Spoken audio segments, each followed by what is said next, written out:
Hey everyone, welcome to the Real Talk podcast, where we dive into the topics that matter most. I'm Alex, and today I want to talk about something that impacts every relationship but isn't always easy to discuss: sexual needs, how to understand and accept differences. Sexual needs go beyond physical desire. They're about emotional intimacy, personal values, and the dynamics of our relationships. And let's be real, no two people experience or express these needs exactly the same way.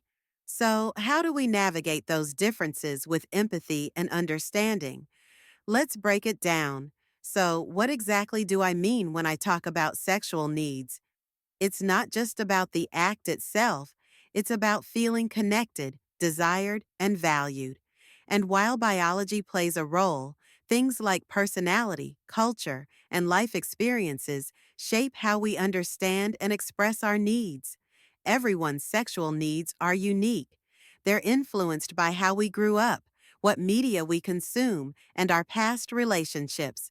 And here's the thing: there's no normal when it comes to sexual needs. What's normal for you might be completely different for someone else, and that's okay.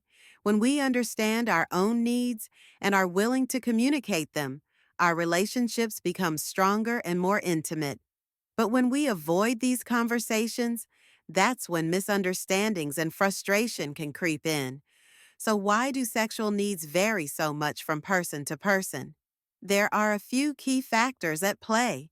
First, biology. Hormones like testosterone and estrogen play a role in sexual desire, and these hormone levels naturally fluctuate over time, throughout our lives, and even month to month. Then there's sexual identity and orientation. How we identify and the kinds of experiences we seek are deeply personal and can shape how we connect with others. Culture and society also have a huge impact.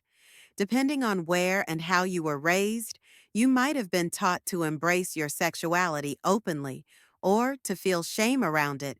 These messages stick with us, even if we don't realize it. And finally, personal history. Positive experiences, or negative ones, including trauma, can profoundly shape the way we experience intimacy. Personality also plays a role. Some people are more spontaneous and adventurous, while others prefer privacy and emotional intimacy. Both approaches are perfectly valid. The key is to understand and respect those differences. And let's not forget the media. Hollywood loves to portray sex as effortless and glamorous, but real life relationships are far more nuanced. Unrealistic expectations can create pressure, leaving people feeling like they're not measuring up. When we recognize these influences, it becomes easier to approach differences with empathy instead of judgment. All right, so how do we navigate these differences in a healthy, supportive way? It starts with communication and self-awareness. Here are a few actionable steps that can help. Be open and honest. Create a space where both you and your partner can talk about your desires and boundaries without fear of judgment. Ask better questions. Instead of something like, "Do you want to try this?" ask, "What makes you feel loved and connected?" This invites a deeper conversation. Listen actively. Pay attention to both the words and the feelings behind them. Sometimes it's not just what someone says, it's how they say it that matters. And don't forget self-awareness. Reflecting on your own needs and being honest about them is just as important as understanding your partner's.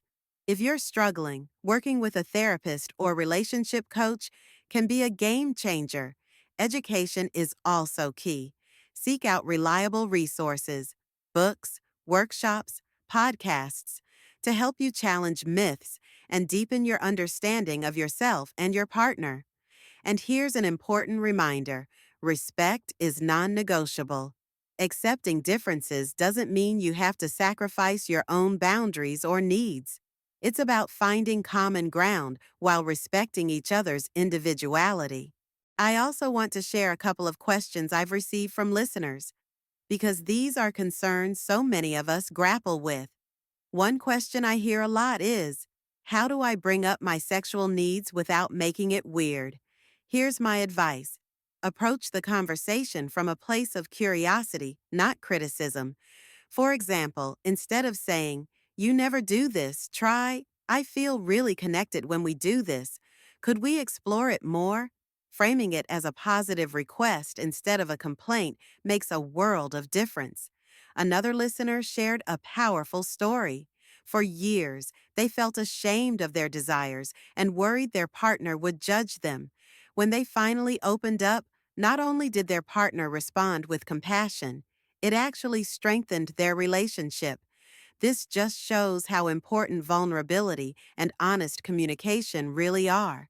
These stories remind us that while these conversations aren't always easy, they can bring us closer and deepen the connection we share with our partners.